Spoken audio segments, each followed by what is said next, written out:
Chapter 7, Strategic Planning. Strategic Planning and Process. Strategic Planning, Process, and Product. So, process is systematic examination of the organization and its environment by those who have a stake in it. Inviting and confronting conflict early to build consensus. Department and city leaders, departmental personnel, active community leaders, interagency partners, strategic plan. A document, the strategic plan, provides a long-term guiding vision and steps for practical short-term action. The product is a document that specifies the actions required to achieve future goals based upon the information generated during the planning process. Process provides benchmarks to gauge organizational performance. Builds upon understanding of the agency's current and strengths and weaknesses. Offers a strong central guiding vision. Success is gauged, processed, and measured. Provides a vehicle to build consensus.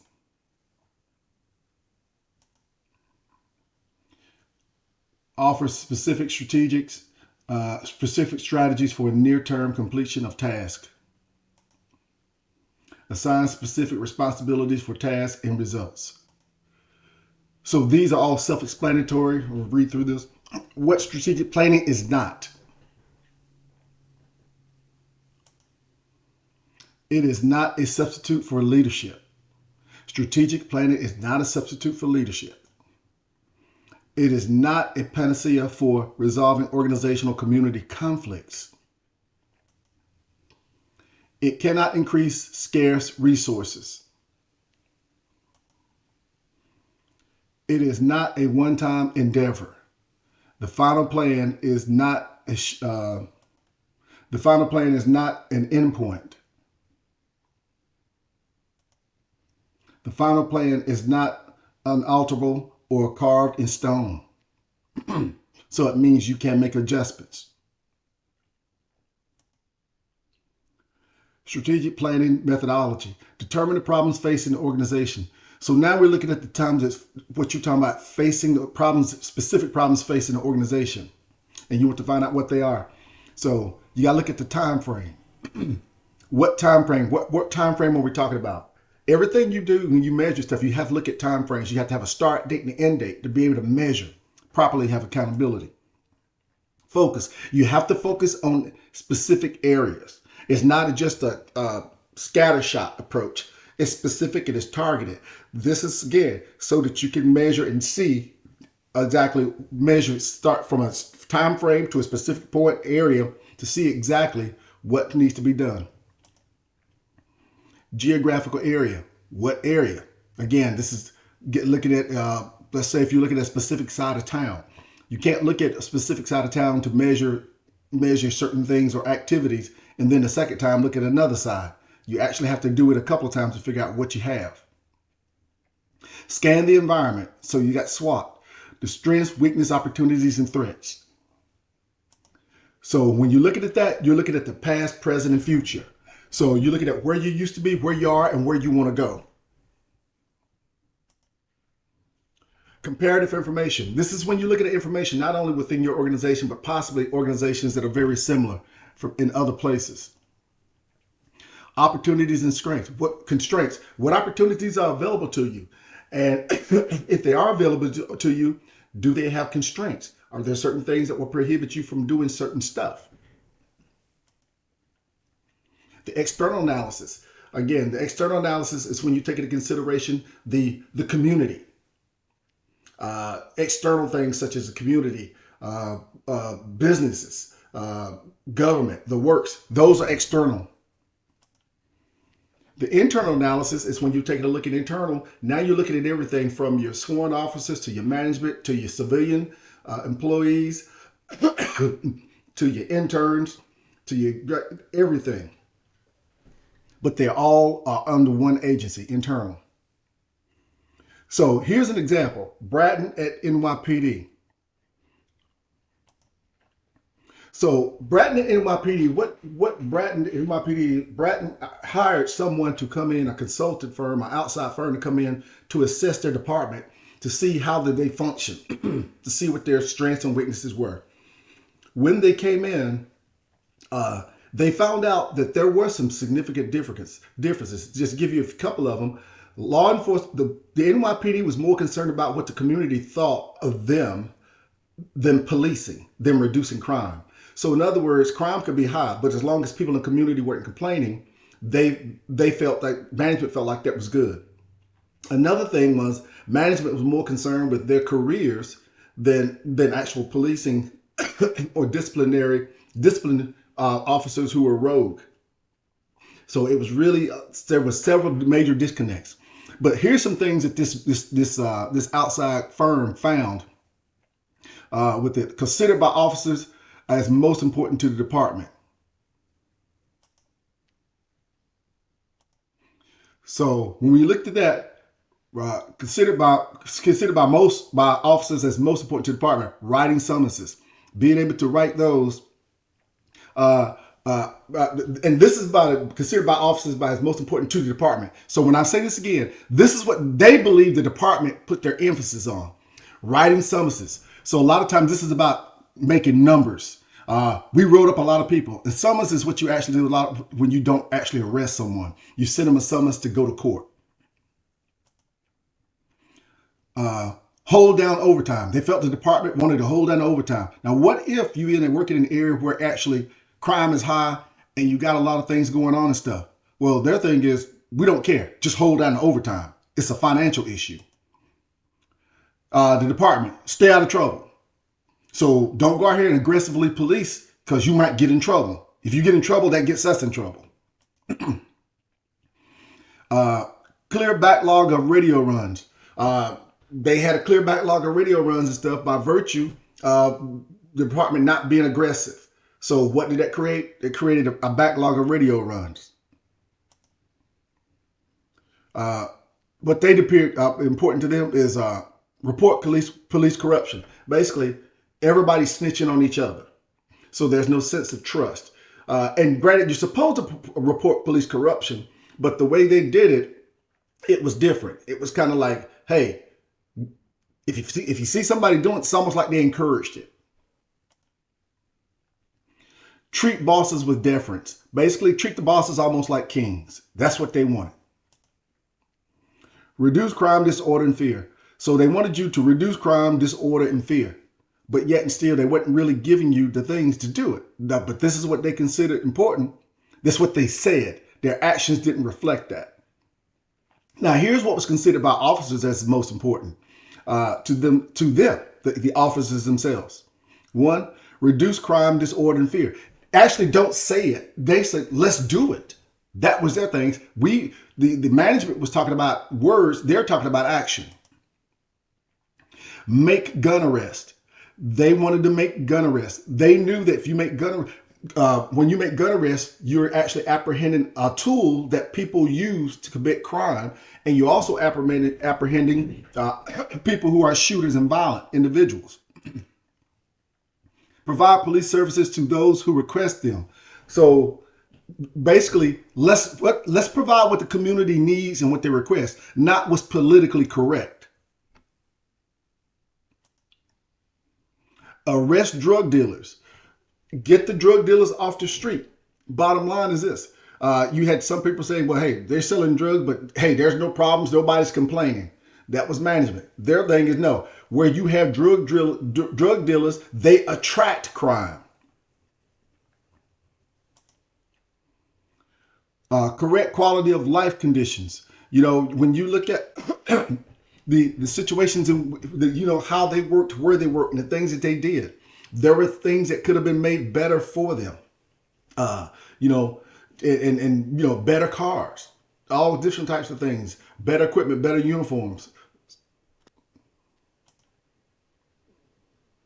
Stay out of trouble. That was important to them. But when they said stay out of trouble, the officers, what they mean is don't do things you shouldn't be doing.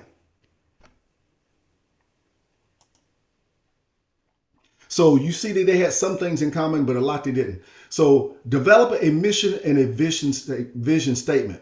This is something that's very important. This is what our organization will have to do. Develop this. So a mission statement should convey, articulate, and reinforce the long-term view of where the law enforcement agency and the community want it to be. The basis for the goals, objectives, and strategies. So this is basically your creed for your organization. Example, the mission of the National Drug Control Strategy is to reduce drug use, demand, drug availability, and supply, and consequences. Develop a value statement. Should set high standards of excellence. If you want to be an organization that actually does well, you have to actually set standards that are high and have people to raise up to meet them, not low standards or no standards. Reflect high ideals. How do we think? We're reflecting high ideals of what it is we would like to do. Be based upon sound philosophy. When you're basing these high ideals and these standards, make sure it's based on sound philosophy. It makes sense to people, not just management, and it's not just for political correctness. Inspire commitment. Try to inspire the police officers and the people in the department, to be committed. One of the ways you do that is to make them feel that you're committed to them. What my experience has shown me is if they feel like there's no commitment on your part, there won't be any on their part either. Be proactive and positive. This is one of the things when people feel like they can actually do their job, then we can be proactive. If they can be proactive, they can be positive. If they're constantly always in a reactive mode, very seldom would if they stay there consistently, very seldom will you find people who are positive. Be communicated clearly. Make sure everybody understands what's being conveyed, what the message is, the right message. Everybody understands what it is, and it's not ambiguous. Metropolitan police values. So when you look at metropolitan police values, this is when you look at a larger organization and major metropolitan cities. So the organization exists to protect and serve the public. We will maintain the highest ethical standards of conduct. We will treat all citizens with dignity, respect, and courtesy. And that's to include whether they are a billionaire, millionaire, a doctor, teacher, preacher, a homeless person, or a drug addict. Everybody gets treated with dignity, respect, and courtesy. We will safeguard each citizen's rights to free expression, movement, and constitutional liberty. Again, not distinguishing between people, who they are, and their class and their money and their status. Make sure everybody has a constitutional right because they're human. We will use only the minimum necessary force when performing our lawful duties. And this is something that this is one of the quickest ways to get sideways or get on the bad side of community, when people use excessive force or too much force or heavy-handed force. Bottom line is, what law enforcement is trained to do is to de-escalate situations. So sometimes that means you have to go out and encounter a situation where it may be escalate to a certain level, then you're authorized to go one level above that to bring it down. But the goal is they're trained to bring down and de-escalate so that you don't have to use force. And if you do, it's minimal force. You use just enough what you need to get the job done. We will exercise discretion with consistency and equitableness. So when it comes down to exercising your discretion, we make your decisions and discretion, it's going to be consistent. What you're doing in one place, people are also doing in the other places and stuff because of their training. We are committed to giving each employee the authority to make decisions and hold them accountable for their actions. So the law enforcement officers are encouraged and they're supported to go out there and do their jobs and make decisions. If you train them well and you hire good people, they'll make good decisions. But you also have to hold people accountable for their actions in the event somebody's not doing that. Develop goals, objectives, and strategies.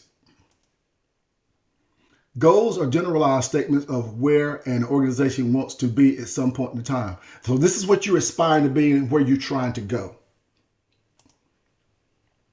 They tend to be few in number, concise yet not specific, and non-quantitative. It has to be something that makes sense. You can't go out there and give them 15 goals to try to accomplish. It's too many. They must be concise and specific. So you've got 4 goals and everybody can see exactly what they are and understand them. And it's not quantitative. So basically it's not tied to, we need to make 100 arrests this month. A reduction in the incidence of crime. Bottom line, if it's a law enforcement agency, I would think all of them are looking to reduce incidents of crime.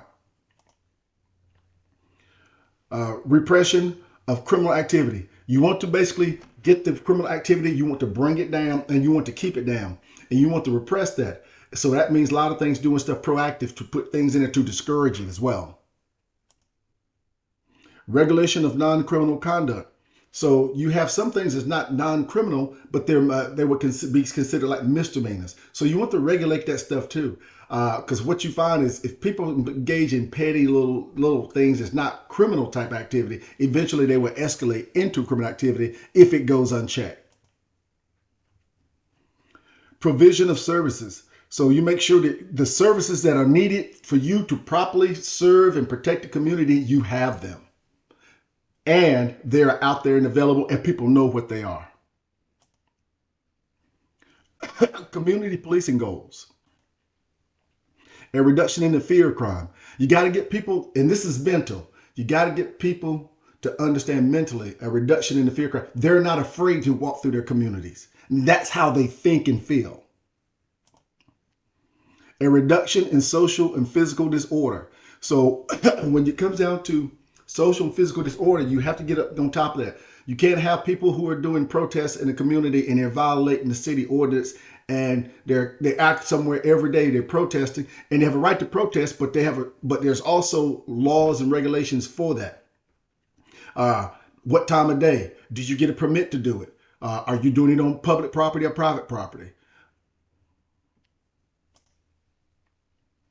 Strengthening of community involvement. Have relationships with the community. So when you do, it feels like you are working with the community, not working on the community. And that's how people view it. They view you as someone there to help, not someone there to oppress. The empowerment of employees and citizens. Everybody's not necessarily a law enforcement officer, but you still want people to feel like they're empowered to do their jobs. And also that of the citizens. You want them to understand that they are being a good steward of the community and a good partner to the law enforcement community. Setting objectives. So when you set objectives, you set performance targets to be accomplished over a period of time. So again, you have a certain amount of time and you have objectives that you're trying to accomplish during that period of time. And when it's time, that period is over, then you reassess to evaluate to figure out, did you do that?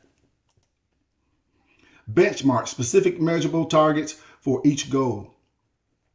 So when you look at the benchmark specific measurable targets for each goal, you want to make sure that there's a way to see if you are successful or did you accomplish that goal, and it's measurable. And that is quantitative. You can look back to see how did you fare after the evaluation. Action oriented. It must consist of actually being proactive and action oriented. And measurable. Specific. They can't be vague. They have to be specific. Again, a few objectives and they're very specific. First of all, so everybody can understand what they are. And they don't need a PhD or a lot of education to try to decipher what you're saying. Time limit. You can only do these for a certain amount of time because, again, for one thing, it has to be measurable. So you need time limits and then you can start it over again. Quantifiable is measurable, plain and simple. Realistic. It has to be realistic. Otherwise it won't work. And a lot of times when it comes to being realistic, management set down some objectives. Some of the things they should do is talk to people all the way down through the chain of command, all the way down to the patrol officer to make sure it's realistic and not idealistic. Should be cost effective. One of the things that you run into in law enforcement agencies is budgets. So if you come up with a great objective and it sounds great, it looks good and everything else, but you don't have the money to do it, or it is not cost effective, then it won't work. Because now you're going to try to have to do it and cut corners because of finances. And then that will not work. Stretch or not. So when you look at it, is it something that we need to actually extend this and say, okay, this is something that works, or should we not? That concludes this chapter.